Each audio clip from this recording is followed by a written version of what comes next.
Is there anything I can do for you two? I'm afraid that Wangsheng Funeral Parlor isn't in the best state to receive guests. We've come to see Zhongli. Could you please tell him we're here? Unfortunately, Zhongli isn't here at the moment. It seems he went to Northland Bank. Doesn't the Northland Bank belong to the Fatui? Last time we saw Zhongli was before we went to the Golden House. Do you think he doesn't know about the attack on Liyue? Visiting the Fatui at a time like this could only mean more trouble. We had better go and make sure that everything is okay.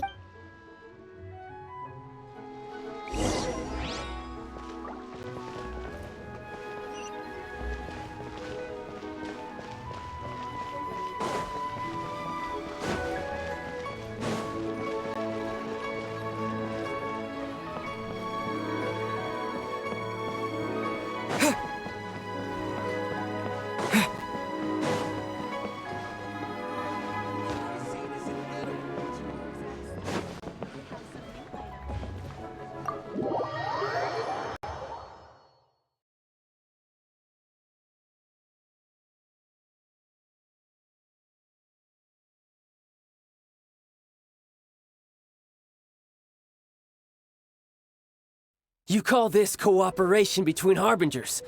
Cooperation involves communication, you know. Don't take it to heart, child.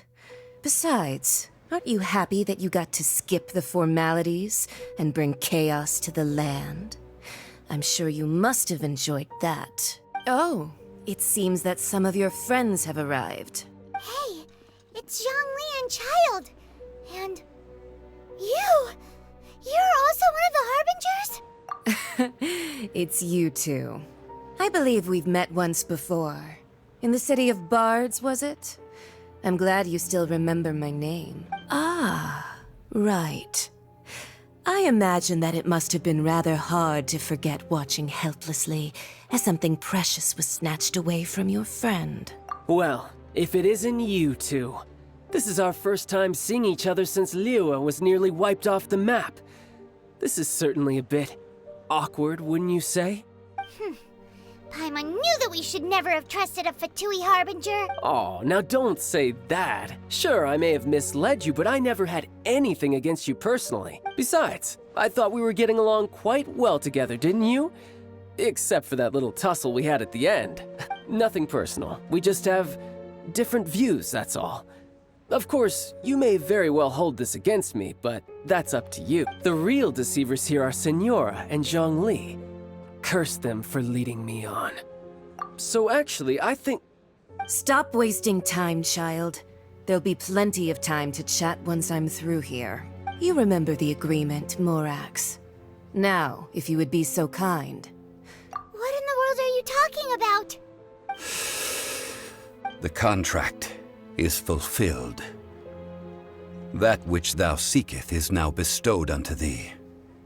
For my promise is solid as stone.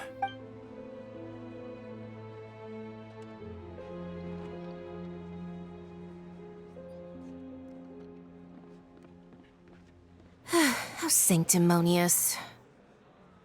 What? So you're the Lord of Chiao? No, wait! That's an exciting twist and all, but why give the Gnosis to the Fatui? I do not give it for free. I give it as agreed upon in the contract. For it is a matter solely between the Tsaritsa and I. Yeah, you don't think you went a little bit too far with that whole fake death thing? Everyone was preparing the ceremony for you, and splat! This big dragon falls out of the sky, and all of Lyric goes into an uproar. Talk about a disaster. Gathering all the forces that had been bubbling behind the scenes, and then stirring them together in a pot that was bound to boil over. That's what he wanted to see, am I right? Wait, what? Perhaps it's best that I explain. As you know, I've dwelt upon this world for more than 6,000 years. It is now 3,700 years ago that I founded Liyue together with the Adepti. Even boulders that can withstand whirlpools will erode with the passing of time. I kept convincing myself that cracks had not begun to form, and that the end of my time had not yet come, until one drizzly day. As I was strolling along the harbor, I heard a merchant tell one of his workers, "You've finished your duties. Go ahead and call it a day." I stood motionless among the crowds, asking myself, have I already finished my duties? Oh, Zhongli. But as I began to consider relinquishing my divine role, I soon discovered that many reasons still remained to not hastily depart. Was Liyue, the city I had dwelt in for so long, already prepared to enter its next age? I decided that a test was needed in order to reveal the answer, so I feigned my own death and gathered the cast of Child, the Adepti, and the Liyue Qixing to play their roles together on the stage that was Liyue. Indeed, I was. The gnosis which I had kept for so many years suddenly seemed to have lost its meaning. That's right. Which is why I continued to safeguard the gnosis until now. So you mean that if the chaos ever reached the point of no return, you would simply appear and use your divine powers to bring Liyue back under control? Of course. And it would have been all too easy for him, too. Just as a child quickly matures after losing their parents, so has Liyue matured when faced with the death of its deity. In the end, the resolution to all that has transpired was even more satisfactory than I could have hoped for. Take the Adepti, for instance. Owing to their years of seclusion, they were the least informed.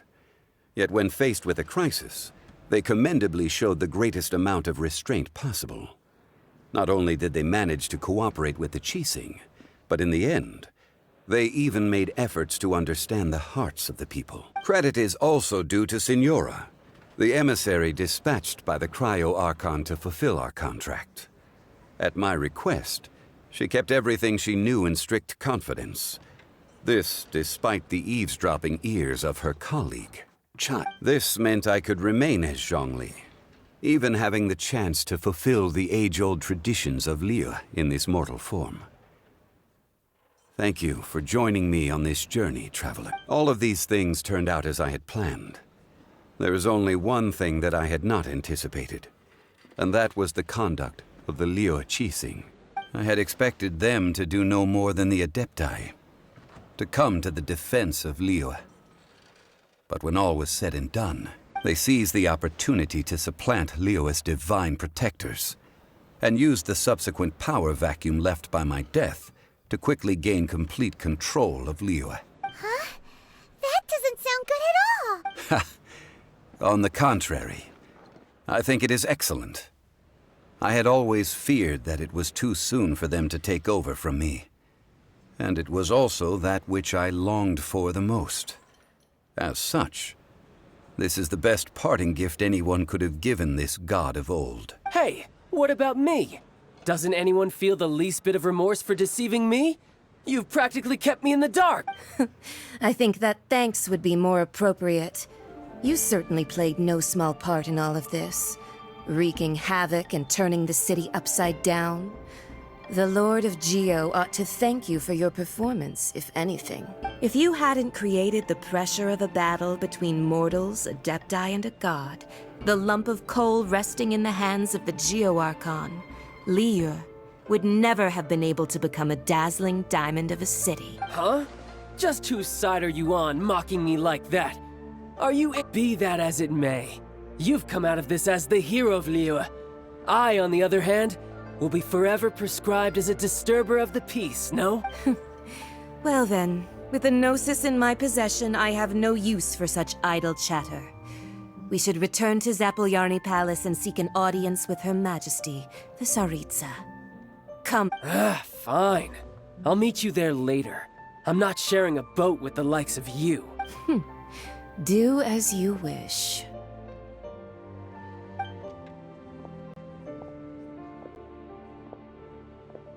Now then, is there anything else you wish to ask me? Right! As Zhongli always told us, a good trade is a fair trade. Paimon has no idea what could be a good trade for a Gnosis. Realistically speaking, there is no such thing. Huh?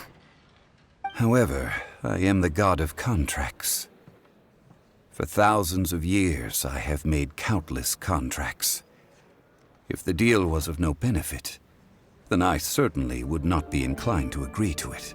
My agreement with the Cryo-Archon will be the last of my contracts as the Geo-Archon. My contract to end all contracts. As for the bargaining chip that the Tsaritsa used to balance the scale, uncover that answer for yourself in your future journeys.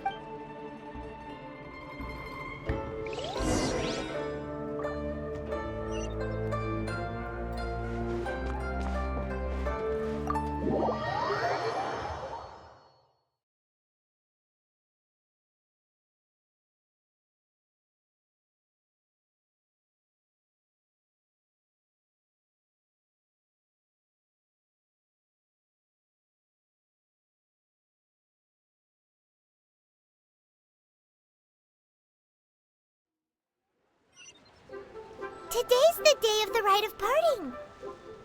Although the star of the show is fake, we spent so much time trying to organize it, it would be a real shame not to go there now.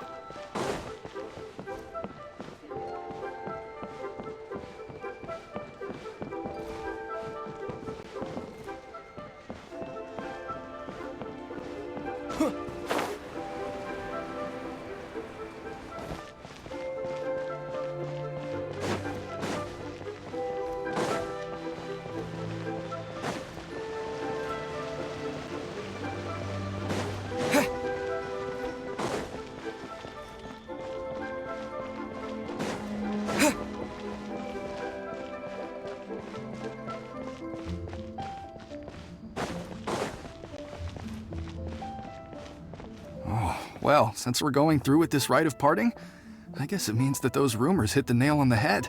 So Rex Lapis is really...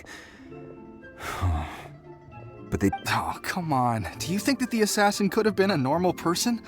You know what I think? I don't think any of the gossip on the streets you hear from those shady types is worth any... There's only one real possibility in my mind. I've heard that the assassin was that Fatui fellow. Youngish, pretty high in rank. I think they called him Child. The Fatui? They certainly are very suspicious. Shh! Lower your voice. If the Fatui catch you in their sights, Rex Lapis won't be around to protect you this time.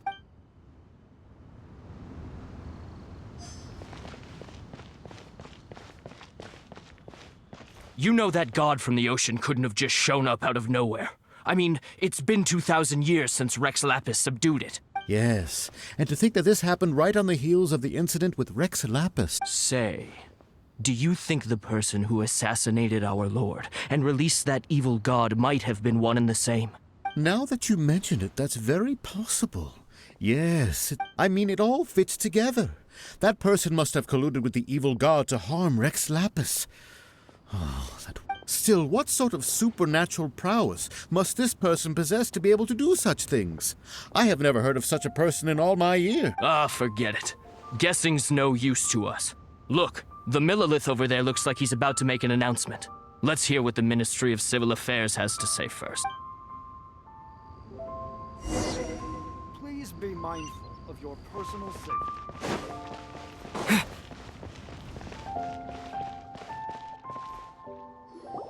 Hear ye all!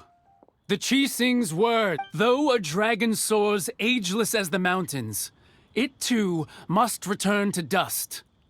Gods and Adepti live glorious lives, but both light and shadow have their season. So too must they face divinely appointed trials. Rumors and hearsay abound on the streets that Rex Lapis was murdered. Having been thwarted in his trial, Rex Lapis's soul has recouped the celestial heights. He beseeches the people of Liyue to grieve not, and to let not their hearts be saddened. Nor are they to believe street-born rumors, or indulge in baseless speculation.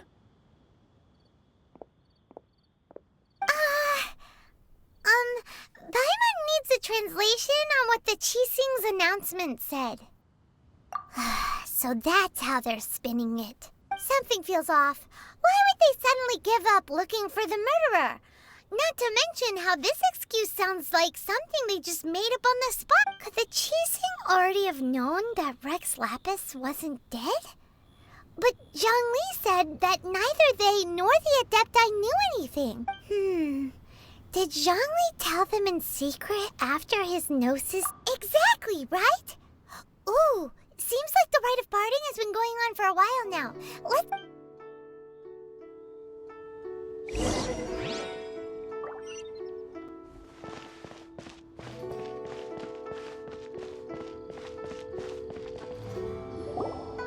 Look, it's Ningguang and Keqing. As said previously, Rex Lapis's soul returning to the heavens is the end of the contract. And it is also the end of an era. 3,700 years of contracts burnt and reduced to ash. We, the people of Liyue, were indeed prosperous. But blinded by our prosperity, we forgot that time can be pitiless. The long, unending dream of our Archon walking among us. Now that we have awoken from our dream, we must learn to say farewell. Will you stand with us as we re-establish our contracts? As we build a new age of prosperity? So concludes the words of Her Eminence the Tianquan. Does Her Eminence the Yuheng have anything to add? Huh? Is she looking this way? Traveler. Yikes! She really is looking our way! Is that the traveler who they say defeated the ancient god? So young. The Liyue Chising always repay their debts. And as you have heard, our eyes see far and our reach is long. Name your price. You deserve that much. Whoa!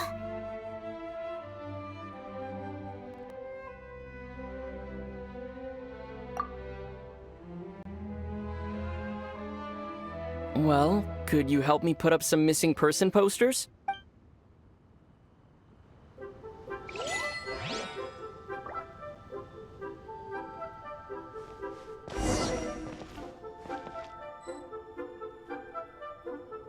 The cleanup of the premises, managing the crowds as they exit, making an account of the rite? There's much that remains to be done.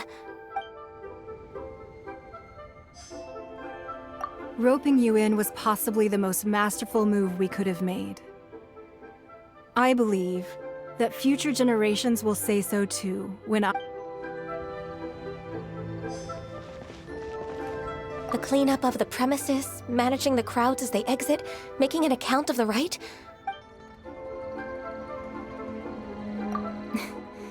Why you?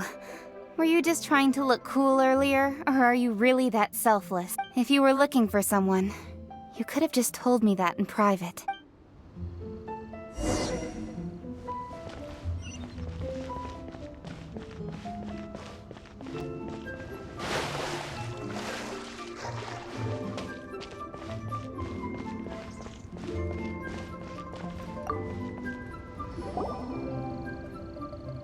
Hey, Zhongli! Look at this! Everyone in Liyue is caught up in their emotions, thinking that they'll never see Rex Lapis again. And here you are looking all relaxed. Why would I not feel more at ease after laying down the burden I have borne for 3,700 years? Right. If the two of you can spare the time, I should treat you to a meal at the Xinyue kiosk. Ha! That sounds like big talk, Zhongli. Paimon might have believed you if you were treating us to some third-round knockout, but you'd have to pay out your nose just to stand inside Xinyue kiosk. Are you sure you can afford it? You're right. I do lack the Mora. But why would Morax lack Mora? As the Rex Lapis Morax, I can easily create Mora. But since I have chosen to walk this earth as the mortal Zhongli, I should abide by the same rules that mortals do. When I was journeying with you, though I still had the Gnosis in hand, I knew that I must soon retire from my role as an Archon. So I had to rehearse a little for my new life. Oh, no wonder! Paimon gets it now. You didn't look at the price tags when we were spending because you've never had to. But since you weren't used to not being able to just make more Mora as and when you wanted to, you had to try becoming a parasite to society who lives off of other people's credit. Well, we were only spending Fatui money. You don't have to say it like that. In the City of Commerce, we do not merely exchange money or goods. We also exchange knowledge, memories, and foresight, as well as positions, roles, and lives. The Archon Morax could never experience life as the true mortal Zhongli could, no matter how many times he descended to be with his people. I must thank you for that. I will treasure the memories that I made as Zhongli, traveling the streets of Liyue with you. That is true. But there is no journey that does not end. No meetings without partings. Paimon thinks that we should make a move and continue our search for the Seven.